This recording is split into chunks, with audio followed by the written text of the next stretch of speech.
Well, ever heard of the People's National Party? The party was formed after key members of the People's National Convention broke away. The party, which identifies as a communitarian group, is chaired by Janet Asana-Nabla. Two nominees of the PNP vying for the flag bearership position joins me in the studio as we unpack their policies and ideology. Janet Nabla and Dr. Edmund Ayinzu. First of all, you say you identify as a communitarian. I'll start with you, Janet, because you lead this group. What does that even mean in the first place? Okay, so the PNP is a political party that believes in the family. We believe in communities, and then we believe in the nation. We have realized that it will be difficult for someone to say he loves Ghana when the person doesn't love his family. And it will be difficult for you to say you love the country Ghana when you don't care about your communities. And we believe that by building our communities, our families, and also looking at the tradition that usually engulf around the family, when we pay attention to all these things and then putting more efforts in the family rather than one particular individual person, then we will end up building a community. And when you build a strong community, then you are building a nation. Look at what happened at Winneba. Someone who comes, hail from a particular community, was left outside the rings, and the people came out. Instead of helping her, they used their phones to video the woman, and the woman cried until the woman died. This is not the type of society Ghana we want to build. We want to build a society that is full of compassion, a society that is the keeper of the, who is the sister's keeper, a society that will care about the needy and the vulnerable in society, a society that will not eat and get satisfied. One person will eat and get satisfied, and another person is sleeping without food. That is not the type of society the People's National Party will want to to build. So the communitarian way of life has to do with us building our families that will have a trickle-down effect on the community and then to the nation as a whole. Interesting. Now, currently, nominations have been open for your party. You're looking at becoming the flag bearer, and that is why Dr. Edmund is here. I'll come to you, Janet, to tell us why you feel you are the right person to lead the party, even though you founded the party.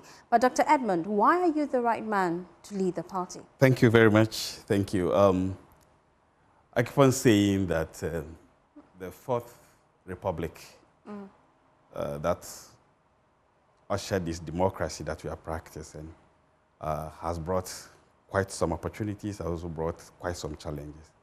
As we speak, we can confidently say that the entire economy that we have in Ghana has been put in a survival mode.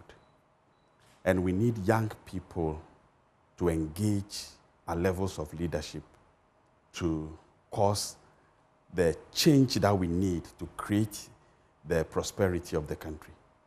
I come to the table with my youthfulness so that as a party, we're able to galvanize the young people of this country to work assiduously to correct the challenges that is bedeviling the society and the economy.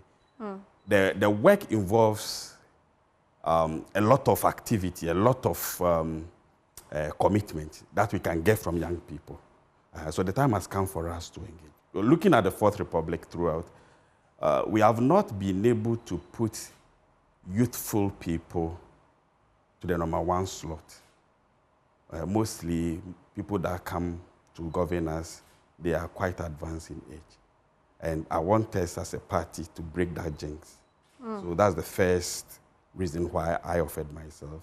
And secondly, I've also, through my working life, also attained some experiences from civil society activism, academia, business, and some professional... So you're bringing the youthful touch to the scene. Exactly. Let me come to Janet, because you were first a member of the PNC, and there were concerns in that party, and the reason why the court upheld the decision to suspend you as acting as the spokesperson for the PNC. Now that you've broken away and you've formed the PNP, why should we trust your leadership skills? When you look at the incidents and then the court judgment. The reason why we did not even appeal against the judgment is because we are a people who love peace, and we don't want people to see us as those who cause trouble. That is the reason why we left. Because that judgment itself, a judgment that before it was given, 3 weeks, people knew about the judgment. People called and told us that this is how the judgment is going to be. You are going to be suspended. All the National Executive Committee of your party will be suspended. And true to what they said, it happened. So are you alleging foul play? At its highest level, we knew within us that proper checks were not done. How can someone who called for a NEC meeting, we have a constitution of the PNC that says that when you don't have 9 regional chairmen, more than half of the 16 regions, their chairman attending your meeting, you cannot form a NEC meeting. That is the constitution of the PNC. And the person had only 4 chairmen attending his meeting. So ask yourself, how can a judge say that the person he is upholding that decision? What decision? There was no decision at the first place. So this thing, we could have gone to the appeal court, and then they will look at the issue, and we knew in our heart that justice would have provided for us. But we asked ourselves for what? PNC. What's there?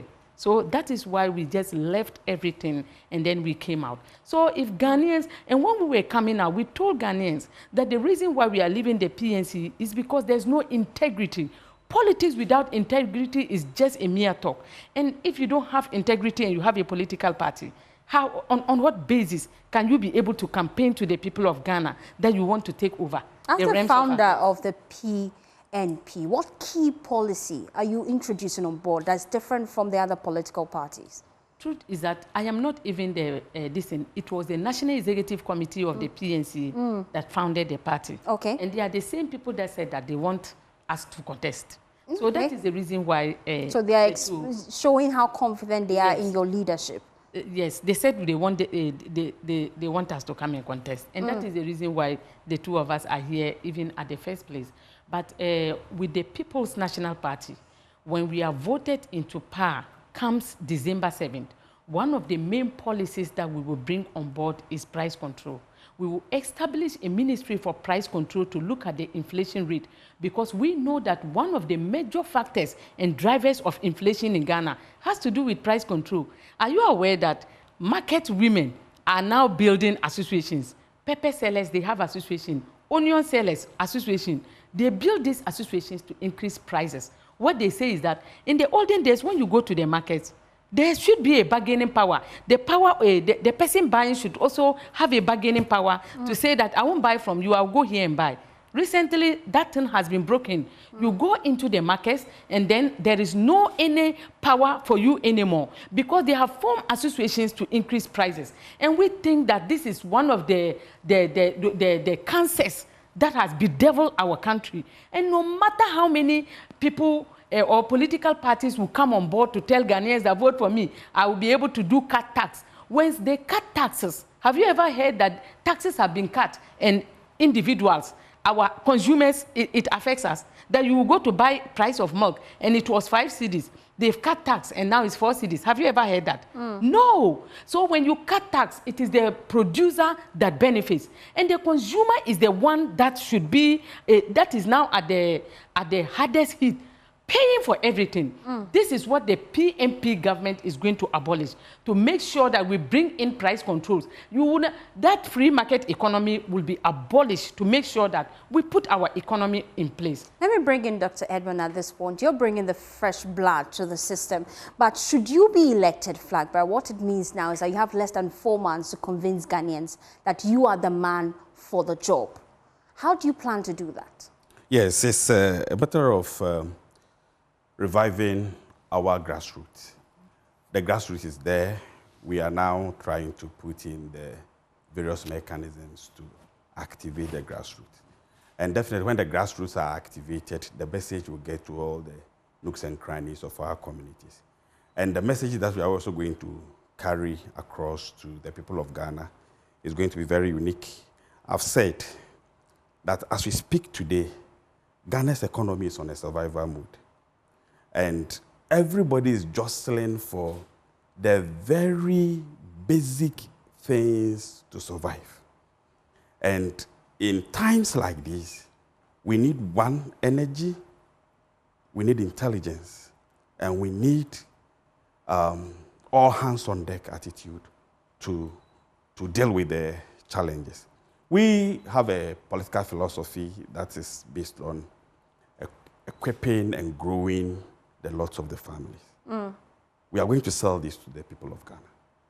That, believe you me, if the Ghanaian family is on its feet, they'll be able to do a lot of things for themselves. When we equip the families, they'll be able to do a lot of things for themselves. And when they're able to do a lot of things for themselves in the communities where they dwell, the community automatically also be energized to grow.